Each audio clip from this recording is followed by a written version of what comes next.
Yo! Aujourd'hui on se retrouve pour un petit top à la con des familles. J'imagine le nombre de personnes à avoir fait un top sur ce sujet. Et pour cause, chacun d'entre nous a déjà débattu dans la cour de récré ou ailleurs sur le meilleur chevalier selon lui.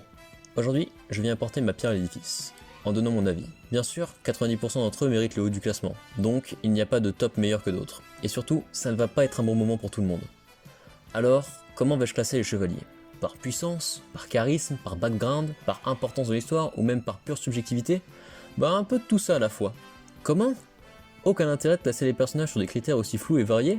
Très juste. Alors calme ta joie et pose-toi tranquillement pour kiffer. Si ça peut te détendre, lâche ton pouce rouge avant. Rien à branler, on les voit plus. Allez, on y va. Alors là, je ne pense pas surprendre grand monde. Aphrodite est le chevalier des poissons. S'il est vrai qu'il n'a pas tiré le bon numéro en tombant sur un des seuls combats où Sean se donne à fond, il est vrai que c'est l'un des chevaliers qu'on voit le moins. Il fait partie des chevaliers au courant de l'imposture du pop, mais a délibérément choisi de se battre contre sa déesse. Il est également puissant, car sans Marine, personne ne serait arrivé à temps devant le pop. Aphrodite étant le seul à avoir stoppé 2 chevaliers de bronze. Ceci dit, il venait de faire 11 heures de combat et de sprint dans les escaliers. Après sa mort, il fera un caméo au début de l'Arcades, mais se fera one-shot par Mu et terminé par Radamante, de même que son collègue. Quand on parle du loup, il est normal de voir Deathmask si bas également, car il est le deuxième FDP du sanctuaire avec Aphrodite, les autres ayant plus ou moins des circonstances atténuantes.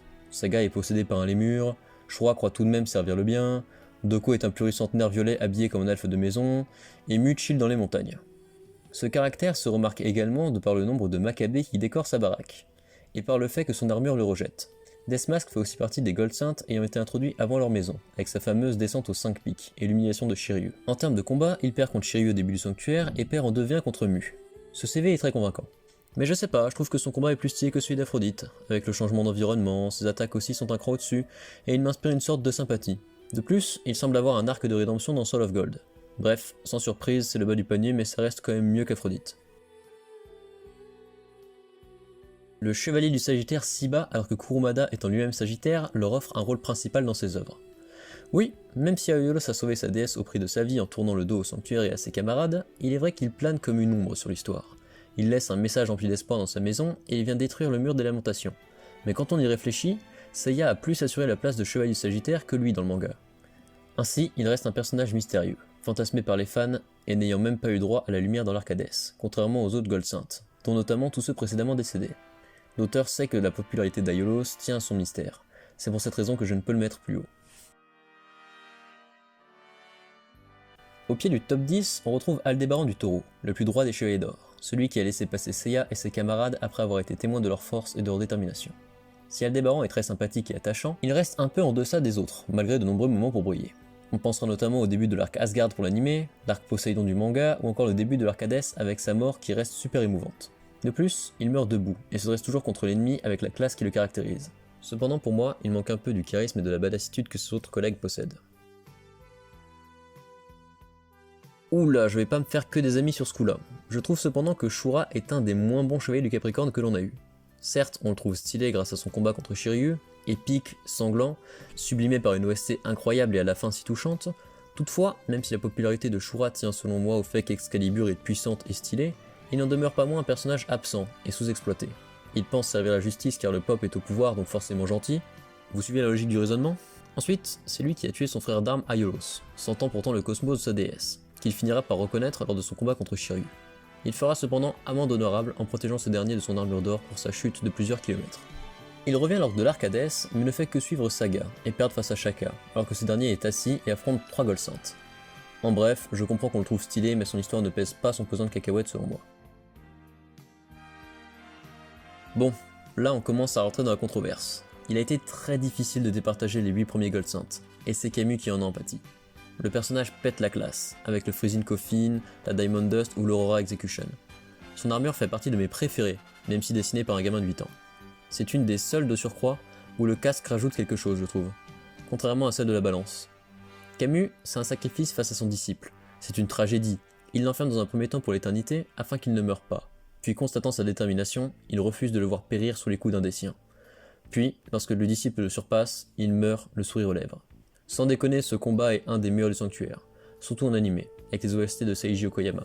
Il revient même à la vie, et sacrifie son honneur de chevalier pour aller aider sa déesse et trahir Hadès. Toutefois, même s'il reste un de mes préférés, je l'ai trouvé en deçà des autres. Ne me demandez pas pourquoi. Est-ce ses performances dans l'Arcades, où on le voit juste obéir à Saga et se faire poutrer par chacun en 3v1? Je l'ignore. Toujours est-il que pour moi, il mérite cette place. Malheureusement, car les autres sont incroyables. Milo le Chevalier du Scorpion a plusieurs choses à faire valoir dans le débat. Outre le Scarlet Needle qui est une attaque très stylée et son armure magnifique, il affronte comme Camus Yoga, qui a attendu la 8ème maison pour se sortir les doigts, et démontre un grand sens de l'honneur, épargnant son adversaire qui, même après avoir subi l'Antares, continue à avancer vers ses compagnons. Il aura aussi son rôle à jouer au début de l'Arcades, et c'est là qu'il y a énormément step up dans mon estime. Son dévouement à sa déesse l'empêche de faire confiance à Canon, qui subit le Scarlet Needle en rédemption. Cela fait, Milo reconnaît la sincérité de son adversaire et l'accepte comme nouveau frère d'armes. Peu après, il n'hésite pas à faire usage de l'Athéna exclamation, reniant tout principe et honneur, dans le but d'accomplir son devoir. Voilà pourquoi, selon moi, malgré son absence de background, il mérite le mi-tableau. Là, on rentre vraiment dans un autre niveau avec un des Gold Saints principaux dans l'œuvre. Il a un lourd passé. Étant le frère d'Aiolos, le traître, il a dû se faire une place parmi les chevaliers. Il aidera Seiya à poursuivre son entraînement en lui expliquant que le talent n'a pas de nationalité. Il sera le premier à mettre en doute le grand Pop sans réellement connaître la trahison de Saga. Il est droit, et surtout a une grande classe. Ses attaques sointent le style par tous les pores et il possède selon moi une armure assez équilibrée physiquement parlant, se rapprochant plus d'une armure spartiate. Durant la saga Hades, il donnera tout ce qu'il a pour sa déesse, mais sera assez en retrait. Il reste selon moi un des Gold Saints dont le lecteur se sent le plus proche, d'où sa place. Ah, Doku. Il fait clairement partie de mon top 3 Gold Saints préférés, et pour cause. Durant toute la série, il sera un soutien pour le groupe de héros et un énorme tacticien. Il détient toutes les réponses. Il a personnellement formé Shiryu et a montré la trahison de Saga. Certes après la guerre, mais quand même. Il est un des seuls rescapés de la précédente guerre sainte et surveille le chapelet contenant les étoiles démoniaques. Son armure possède 7 paires d'armes, ce qui donne très envie, faut être honnête. Je suis sûr qu'on a tous jubilé lorsque l'on a découvert un jeune Doko de 17 ans contre Shion. De plus, il nous a sorti les 100 dragons de Rosanne, technique ô combien stylée et puissante. Toutefois, il sera une des plus grosses déceptions de l'arc. Après plusieurs années passées à le fantasmer, il retourne à son prime et évolue quasi hors champ dans les enfers. Et ce traumatisme l'éjecte largement du podium. Alors là, on parle d'un énorme crack. Un des seuls Gold Saints alliés au héros au début. Il a été touché par la détermination de Shiryu à réparer son armure et celle de Seiya. En effet, Mu est le seul à encore posséder le talent de réparer les armures des chevaliers. Son look efféminé et ses talents d'artisan nous laissaient penser qu'il n'était pas un chevalier particulièrement compétent au combat. Cela nous était aussi logique de par le fait qu'on ne l'avait jamais vu se battre. Toutefois, durant l'Arcades, il a été le MVP de la partie sanctuaire. Se débarrassant de Deathmask et Aphrodite en un coup, s'il n'était pas figé face à son maître, nul doute qu'il aurait posé de gros problèmes au groupe de renégats mené par Saga. On parle du mur de cristal et de la mort d'une étoile? Juste trop pété. Il agit tout au long de l'intrigue comme un soutien, mais aussi comme un maître. C'est d'ailleurs lui qui enseigne l'existence du 7ème sens aux héros. Bref, Mu pète le style et sa place est largement méritée. Au pied du podium, on retrouve le traître du sanctuaire, le grand Pop, qui doit retirer la flèche d'Athéna, le méchant iconique de la série. Il possède des attaques comme la Galaxian Explosion et l'Another Dimension, qui font de lui une menace sérieuse et un allié incroyable. Il est possédé par un lémur, tiraillé entre le bien et le mal. D'abord possédé par le mal en lui, il trouve suffisamment de bien en son sein pour se suicider au terme d'un combat épique.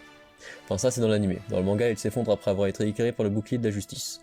Mais qu'importe, il pactise avec Hadès pour servir sa déesse dans la guerre qui s'annonce. Son charisme et sa force fédèrent tous les autres derrière lui. Son histoire est tragique et le personnage est un concentré de charisme et de valeur. Rien à dire de plus. En deuxième position, le chevalier de la Vierge. Celui qui a pris en 1v3 Shun, Seiya et Shiryu, il a fallu Iki le crack pour pouvoir passer sa maison. Et encore, ce ne fut pas une partie de plaisir. Il a été obligé de souffrir 1000 morts avant de pouvoir l'emporter dans la tombe. Cependant, Shaka a survécu. Durant l'Arcades, il récidive un 1v3 contre des chevaliers d'or cette fois.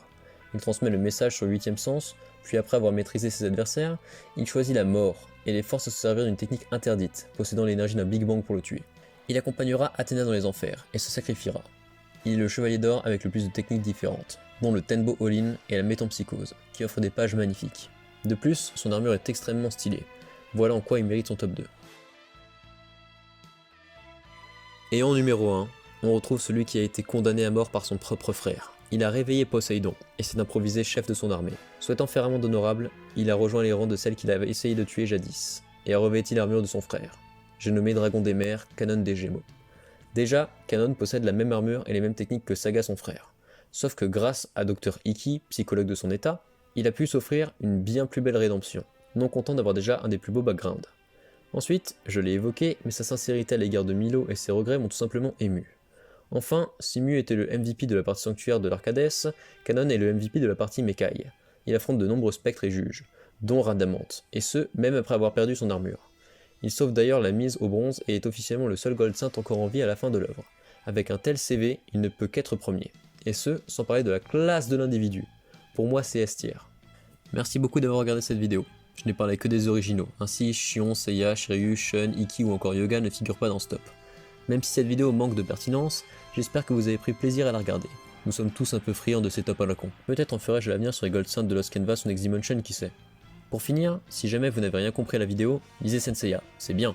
Et moi je vous dis à plus.